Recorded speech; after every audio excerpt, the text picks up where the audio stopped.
안녕하세요, 헤이맨입니다.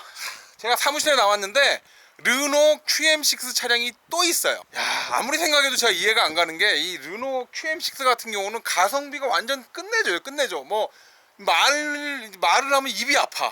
이게 이제 2017년식이고요. 주행거리가 13,000입니다. 주행거리 13,000이면 거의 그냥 새 차라고 보시면 될 정도예요. 여러분 차 사시고요. 13,000 정도면은 딱 1년 정도 타면 나오는 주행거리 키로수입니다. 그럼에도 불구하고 얘가 얼마에 낙찰이 됐냐? 1660만원에 낙찰이 됐습니다. 얘 SUV예요. SUV 2017년식이고 무사고에 차가 깨끗해요. 이 정도 차량을 거의 1660에 낙찰받았다라는 건 좀 시그마하게 얘기하면 LF 소나타 금액으로 SUV를 한번 접해볼 수 있는 그런 차량이라고 보시면 됩니다. 제가 굳이 이렇게 막 목에 힘주고 얘기 안 해도 아시는 분들은 다 알 거예요. 뭐 삼성차가 뭐 꾸졌니, 뭐가 뒤에 토시아를 해서 승차감이 안 좋니 막 말이 되게 많잖아요. 그러니까 그런 거 다 걷어내고 순수하게만 보자고요. 2017년식 주행거리 13,000, 1660 이게 가능한 금액입니까? 한번 생각을 해보세요. 경쟁 차종인 산타페 차량이나 소렌토 차량만 놓고 보게 되더라도 이 정도 금액은 나올 수가 없는 금액입니다. 이 새 차 가격이 얼마입니까? 이런데도 삼성차나 GM차를 경매로 사지 않겠다라고 하는 건 그건 고집이 너무 세신 거라고 볼 수 있어요. 그만큼 경매장에서는 삼성차, GM차 가격이 아주 그냥 바닥이에요. 바닥. 그러니까 조금 현명하시고 차를 좀 많이 아시는 분들은 그래서 제가 적극적으로 삼성차와 GM차를 추천을 드리는 겁니다. 우리나라에는 현대랑 기아만 있는 게 아니고요. 얘네들은 이미 외제차 수준이기 때문에 이미 아주 오래전에 아연도금 강판을 썼고요. 고장력 강판도 쓰고 있습니다. 현대나 기아가 뭐 한 2015년 이때 들어가지고 뭐 우리가 이렇게 쓰니 많이 이런 얘기가 나오는데 실제로 페인트 자체도 이미 아주 오래전부터 수성 페인트를 쓰고 있습니다. 수성 페인트는 유성 페인트에 비해서 훨씬 더 강도가 강하고요. 색의 발현 능력 자체도 굉장히 뛰어나다라고 보시면 됩니다. 같은 색을 도장했을 때 수성 페인트와 유성 페인트의 차이 아시는 분들은 아실 수 있고 모르는 분들은 모릅니다. 현대랑 기아는 2012년부터 썼고요. 삼성이나 GM은 아주 오래전부터 썼다라는 얘기예요. 물론 이제 수성 페인트가 성능이 좋아서 쓴 건 아니고요. 친환경 이런 걸 생각하다 보니까 사용한 페인트긴 한데 어쨌든 기존의 유성보다 좀 더 좋다라고 하면 당연히 소비자들은 수성 페인트를 찾아야 되는 게 맞습니다. QM6 차량 같은 경우는 뭐 당연히 모노코크 바디는 당연한 거고요. 이걸 프레임 바디를 쓸 일도 없고 그랬다가는 이 금액을 맞출 수가 없죠. 그리고 이제 전륜 구동과 사륜 구동 두 모델이 있고요. 얘는 정확한 이름이 르노 꼴레오스예요. 꼴레오스. 말이 발음이 약간 뭐 꼴린다 약간 이상하게 발음하시면 여러분 조금 분위기가 이상해지니까 발음을 잘 하셔야 되고요. 변속기가 CVT 변속기를 쓰고 있는데 요즘 나오는 CVT 변속기들은 옛날에 우리가 하는 CVT랑은 약간 틀리기 때문에 굳이 변속기 걱정 안 하셔도 됩니다. 하지만 주행거리 20만이 넘어가는 차량 같은 경우에는 변속기를 어느 정도 감안을 하셔야 되는 거고요. 이 차량은 가솔린 그리고 디젤 LPG 모델이 있습니다. 경제적으로 타는 데 있어서는 새 차도 추천할 정도로 굉장히 가성비가 좋은 제품이에요. 1세대 차량 같은 경우는 2016년도에 나와서 2019년도까지가 1세대라고 보시면 되고요. 2019년 이후로 이제 2020년에는 새로운 디자인이 나와서 지금도 차량을 좀 아시는 매니아들한테는 각광받고 인정을 받고 있는 차량이라고 보시면 돼요. 여러분들이 중고차를 보러 가서 만약에 외관 상태가 이 정도 상태라고 하면 더 이상 얘기할 필요가 없습니다. 이게 광을 낸 것도 아니고요. 뭐 세차를 한 것도 아니고 아무것도 안 했습니다. 아무것도 안 했고 얘는 2017년부터 지금까지 이런 상태를 유지하고 그대로 있었던 거예요. 심지어는 타이어 상태를 보더라도 출고 때 나온 타이어 그 상태 그대로인 상태입니다. 휠 같은 경우에도 뭐 기사 하나 없고요. 요거를 낙찰 받으신 구독자분은 정말 좋아하세요. 정말 내가 진짜 이 헤이맨님한테 뭔가 다른 거 선물을 주고 싶다라고 할 정도로 그만큼 만족도가 높은 차량입니다. 이게 어디 뭐 7일 뿐만 아니라 뭐 아무것도 안 돼 있어요. 심지어는 초기에 달려놓은 요 스펀지 있잖아요. 이 스펀지도 아주 생생하게 살아 있습니다. 더 이상 말이 필요 없는 상태예요. 요건 굳이 중고차 매장을 가든 어디를 가든 그냥 바로 놓고 팔 수 있는 그 정도의 차량인데 가끔가다 어떤 분들이 뭐라고 얘기하시냐면 경매 차량 같은 경우에는 뭐 수리할 게 많지 않느냐, 돈이 많이 들어간다, 이거 저걸 해야 된다라고 그렇게 얘기를 하시는데 여러분 경매는요 중고차처럼 이걸 사세요 저걸 사세요 하지 않습니다. 본인이 선택하는 거기 때문에 딱 봐서 수리비가 많이 들어갈 것 같으면 안 사시면 돼요. 그리고 딱 봐서 수리비가 많이 들어가면 걔는 그만큼 금액이 떨어집니다. 지금 이 차 같은 경우는 뭐 거의 수리할 데가 없기 때문에 그냥 받아서 광택도 낼 필요도 없고요. 뭐 도색도 따로 할 필요도 없고요. 그냥 타시면 돼요. 심지어는 타이어조차도 갈 필요가 없습니다. 가끔가다 타이어가 편마모돼서 중고 타이어를 소개를 하든 중국 타이어를 소개를 하든 같은 중고 비슷하긴 한데 이렇게 아주 자잘하게 손이 들어갈 게 있기도 하지만 지금처럼 전혀 아무것도 안 하고 그냥 타셔도 되는 차량들이 경매장에는 생각보다 겁나게 많이 나온다는 거. 이게 엄청 많이 나와요. 뭐 한 번 나올 때 1000대씩 나오니까 물론 이제 그 중에 600대에서 700대 정도는 거의 중고차 딜러들이 전부 다 가져간다고 보시면 되고요. 이 차량은 제가 차량에 대해서 설명하기보다는 과연 이런 차량이 얼마나 경매장에서 여러분들이 싸게 그리고 정직하게 구입할 수 있는지에 대해서 여러분들한테 얘기를 드리고 싶고요. 아마 요거에 대해서는 그 누구도 반발을 하지 못할 겁니다.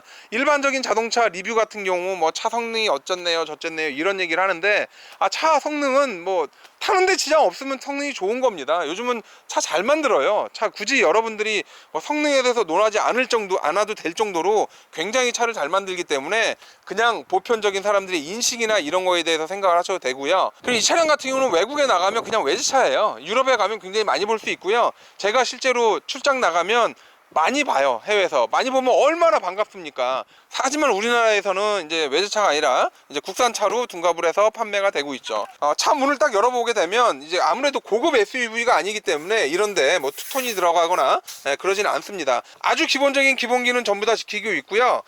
그렇다고 이게 뭐 시트가 그냥 손으로 미는 게 아니라 지금처럼 이제 전동 시트나 아주 기본적인 옵션들이 다 들어가 있어요. 여기 지금 멍 버튼들이 좀 있긴 한데 여러분들이 차를 타보시면 옵션이 없어도 굳이 그렇게 차 운전하는데 어렵거나 힘들지는 않습니다. 차가 앞으로만 일단 잘 가면 되는 거예요. 물론 이제 옵션이 많으면 좋긴 하지만 그렇다고 옵션이 없다라고 해서 문제가 되는 것도 없고요. 요즘은 세상이 좋아져서 지금처럼 옵션이 없잖아요. 요즘은 사설업체가 많기 때문에 사설업체를 통해서 옵션 업그레이드가 충분히 가능합니다. 주행거리가 13,416km예요 얘는 새 차 냄새도 아직 안 가셔 있는 그런 상태고요. 아이패드를 누가 여기다 하나 딱 박아놨습니다. 이 아이패드인데 좀 이렇게 디자인적으로 별로 이쁘지 않은 아이패드가 떡하니 달려있긴 한데 조금 어색하고 할지 모르겠지만 좀 쓰다 보면은 요게 또 몸에 금방 익어요. 익고 이게 몸에 적응이 됩니다. 만약 그러지 않았으면 요걸 또 개조를 하거나 이제 난리가 났겠죠. 일반적으로 조수석 쪽을 이렇게 쭉 보게 되더라도 굉장히 깔끔하고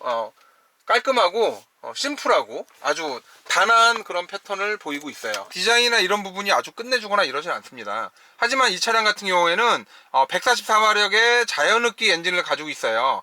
중형 SUV로 봤을 때는 조금 힘이 모자란 감이 없잖아 있는데 뭐 이 정도면 내가 보기엔 크게 문제가 없다라고 생각을 하고요. 연비 자체가 그래서 굉장히 좋습니다. 정확히 얘기하면 도심형 SUV 개념으로 보시면 됩니다. 일반적으로 우리가 와일드하게 끌고 다닐 만한 그런 차량은 아니죠.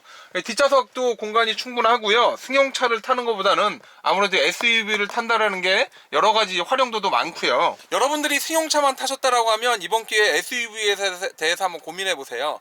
실제로 사고율을 보게 되면 SUV가 사망률이 훨씬 더 많이 떨어진다라는 걸 아시고 계셔야 됩니다. 이미 이건 쌍용 자동차에서 조사한 자료에 전부 다 나와 있기 때문에 좀 더 안전한 SUV를 타시는 게 맞고요. 또 요즘은 이제 가족들도 많이 생기고 하는데 보통 아기가 하나 정도 있으면 아반떼 정도를 생각하시거나 아니면 소나타 정도를 생각하시는데 여러분 캠핑 같은 거 다닐 거 맞으시죠? 그리고 애들 유모차도 실어야 되잖아요. 그리고 타고 내리기 또 불편하기도 하고요. 그럴 바에는 지금처럼 도시형 SUV를 생각해 보시는 게 정말 괜찮아요. 이게 굳이 사륜이 아니어도 좋습니다. 일단 멀리까지 시야가 빵 뚫려서 보여서 좋고요. 사고가 났을 때 좀 더 안전할 수 있다라는 거. 다른 애가 제 밑으로 기어 들어가는 경우는 있어도 제가 누구 밑으로 기어 들어가는 경우는 없을 거라고 보시면 되고요. 이 차 같은 경우는 몇 가지 결함이 있었어요. 이 CVT 미션에도 결함이 약간 있었는데 요즘은 이제 관련 업그레이드를 해서 전부 다 그런 결함들이 다 없어졌고요. 최근에 인터넷 같은 데를 찾아보게 되면 해당 차종마다 그 차에 어떤 결함이 있는지를 일목요연하게 정리해 놓은 사이트가 있습니다. 제가 찾아가지고 올려드릴 테니까 지금 이 영상을 보시는 분들 중에 굳이 이 차량이 아니더라도 다른 차량이 있다라고 하면 자기 차량이 어떤 결함이 있는지 한번 찾아보고 그 결함에 대해서 빠른 시일 내에 리콜을 받으시는 게 맞아요. 이게 또 시간이 늦어지면 리콜을 안 해줍니다. 대시보드나 이런 쪽이 크롬을 적당히 사용을 해서 그다지 그렇게 어색하지도 않고 깔끔하게 떨어지는 그런 모습을 보여주고 있어요. 여러분들이 차량을 누구한테 보여주려고 타는 건 아니지만 이 정도 디자인에 약간 중형차보다는 좀 더 나은 이런 멋진 디자인을 가지고 있는 SUV를 선택하는 걸 여러분들한테 추천을 드립니다. 여러분들이 차량을 선택하는 데 있어서는 두 가지만 결정하시면 돼요. 첫째, 내가 차를 많이 안다. 둘째, 내가 차를 많이 모른다. 첫째, 내가 차를 많이 안다라고 생각을 하면 삼성차나 GM 차량을 선택해 보시는 것도 괜찮습니다. 이미 외제차고요. 차 성능이 생각보다 굉장히 좋아요. 하지만 국내에선 완전히 개밥그릇 취급을 당하고 있기 때문에 금액이 형편없어요. 특히 중고차 금액이 형편이 없기 때문에 조금 아시는 분들은 이 차량을 사야 되는 게 맞는 거고요. 두 번째, 차를 모른다. 그때는 그냥 현기차 사셔야 돼요. 현대나 기아차, 소렌토나 산타페를 사시는 게 맞습니다. 괜히 차가 안 좋으면 메이커 탓을 하게 되거든요. 그러면 괜히 메이커가 무슨 죄가 있냐고. 삼성이 죄입니까? GM이 죄입니까? 그렇게 봤을 때 헤이맨 채널을 구독하시는 구독자분들은 차량을 어느 정도 안다라고 생각을 하고요. 차량을 어느 정도 알기 때문에 삼성차나 쉐보레 차량을 선택해 보시는 것도 여러분들한테 새로운 재미와 묘미를 느끼게 해줄 거고요. 지금까지 가성비의 완전 대마왕, 가성비의 엄청난 녀석을 제가 간만에 오늘 저희 마당에서 보게 됐고요. 여러분들한테도 이렇게 가성비 좋은 차량들을 좀 더 많이 소개를 하고 싶어요. SUV는 SUV 나름대로 맛이 있습니다. 물론 이런 도시명 SUV는 약간 틀리긴 해요. 본격적으로 SUV 가기 바로 전 단계라고 보시면 될 겁니다. 지금까지 헤이맨이었고요. 다음 시간에 또 뵙겠습니다. 그러면 좋은 차 낙찰 받으신 저희 구독자분, 자